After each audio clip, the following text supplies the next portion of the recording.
Halo semuanya, perkenalkan saya Luciana Warubu dengan NIM 22622101 kelas akuntansi malam 1. Di sini saya akan membahas tentang kerangka dasar penyusunan dan penyajian laporan keuangan syariah dan apa sih perbedaan dan persamaan dari KDPP-LKS dan KDPP-LK. Kerangka dasar merupakan rumusan konsep yang mendasari penyusunan dan penyajian laporan keuangan bagi para pemakai eksternal. Adanya perbedaan karakteristik antara bisnis yang berlandaskan pada syariah dengan bisnis konvensional menyebabkan Ikatan Indonesia mengeluarkan kerangka dasar penyusunan laporan keuangan Bank Syariah atau KDPP-LKBS pada tahun 2002.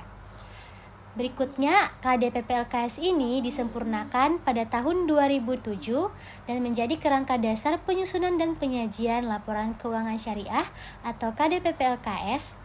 Penyempurnaan KDPP-LKS terhadap KDPP-LKBS dilakukan untuk memperluas cakupan sehingga ia tidak hanya dilakukan untuk transaksi syariah pada bank syariah, melainkan juga pada jenis institusi bisnis lain, baik yang berupa entitas syariah maupun entitas konvensional yang bertransaksi dengan skema syariah. Kerangka dasar penyusunan dan penyajian laporan keuangan syariah atau KDPP-LK syariah merupakan pengaturan akuntansi yang memberikan konsep yang mendasari penyusunan dan penyajian laporan keuangan transaksi syariah. Ini berbeda dengan kerangka konseptual pelaporan keuangan atau KKPK pada SAK umum yang mengacu pada transaksi konvensional.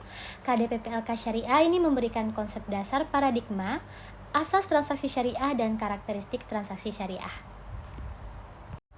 Masuk pada paradigma transaksi syariah. Transaksi syariah berlandaskan pada paradigma dasar bahwa alam semesta diciptakan oleh Tuhan sebagai amanah atau kepercayaan ilahi dan sarana kebahagiaan hidup bagi seluruh umat manusia untuk mencapai kesejahteraan hakiki secara material dan spiritual. Selanjutnya ada beberapa asas transaksi syariah.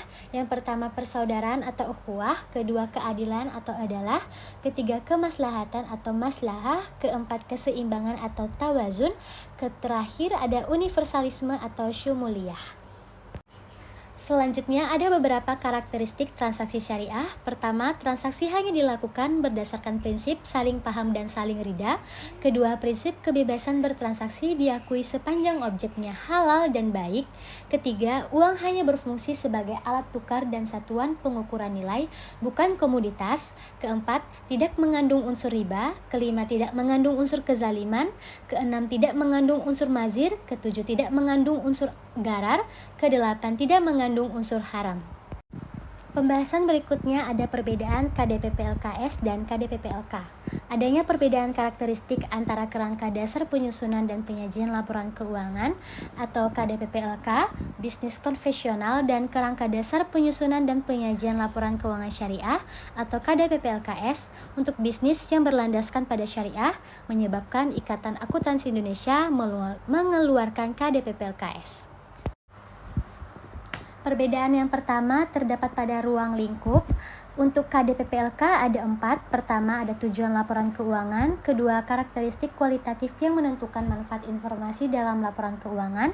Ketiga, definisi, pengakuan, dan pengukuran unsur-unsur yang membentuk laporan keuangan. Keempat, konsep modal serta pemeliharaan modal. Sedangkan untuk ruang lingkup KDPP-LKS ini ada 3. Yang pertama, tujuan lampiran keuangan. Keduanya ada karakteristik kualitatif yang menentukan manfaat informasi dalam laporan keuangan. Ketiga ada definisi, pengakuan, dan pengukuran unsur-unsur yang membentuk laporan keuangan. Terdapat juga perbedaan pada pengguna dan kebutuhan informasi. Untuk KDPP-LK ada 7, investor, karyawan, pemberi pinjaman, pelanggan, pemerintah, masyarakat, pemasok dan kreditur usaha lainnya. Sedangkan untuk pengguna dana dan kebutuhan informasi dalam KDPP-LKS ini ada 11. Pertama investor, berikutnya pemberi dana card, pemilik dana titipan, pengawas syariah, pemilik dana syirkat trumpeter, pemasok dan mitra usaha lainnya, pelanggan, karyawan, masyarakat, pembayaran dan penerima zakat, infak, sedekah dan wakaf, dan terakhir adalah pemerintah. Berikutnya ada persamaan KDPPLK dan KDPPLKS. Persamaan dari kedua standar KDPPLK dan KDPPLKS yaitu berfokus pada penyusunan laporan keuangan meskipun dengan cakupan yang berbeda. Keduanya ini memiliki tujuan yang sama untuk memastikan laporan keuangannya relevan, andal, dan transparan sesuai dengan standar akuntansi yang berlaku. Sekian dari presentasi singkat yang dapat saya berikan. Semoga bermanfaat. Terima kasih.